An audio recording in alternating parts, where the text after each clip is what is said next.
If elected mayor, how would you better structure our school days to maximize the instructional time? Gery.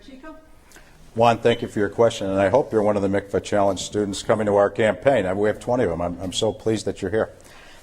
It's an excellent question, and I think it is the threshold question. This is the most important question we face in education. From my time as president of the Chicago School Board, I saw that the more time spent learning, the better our students did. When I was school board president before, we added 2 hours to the day, and we had the longest year we've ever had because of a summer school program. In my education plan that I put forward, I call for both again. Add 2 hours to the day and add 24 days to the calendar so that our students could spend more time learning and compete with their peers, whether it's in the suburbs or around the world. Because that's what's happening this day. You're now competing not just with the person outside the city, but with the person outside the country.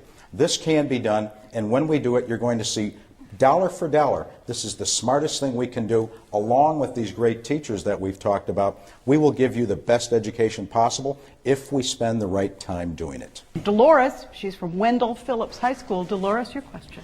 My question is, in Chicago, most career vocational classes have been cut from Chicago's school budget.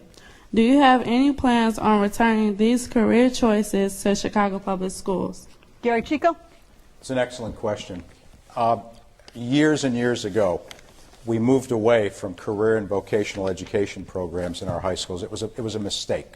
I'll say it today. It was a mistake. We've done some things well, like the construction of the Simeon Technical High School on Vincennes, which I had a role in building, but it's not enough.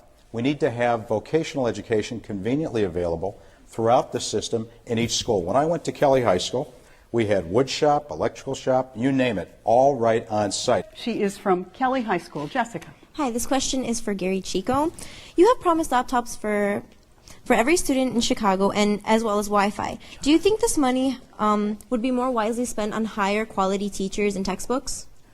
Well, first of all, welcome to a Kelly alum. I went to Kelly High School, so it's good to be with you.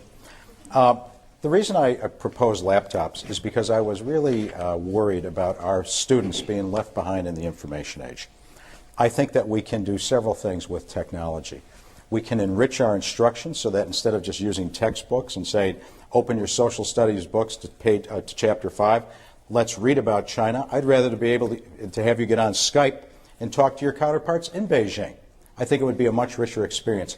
To do what we need to do in education does not mean not doing one thing or doing another thing. For example, in the issue of laptops, we would take the money out of the book budget because we wouldn't need as many anymore if we're going to have our content online, right? That would be a big plus.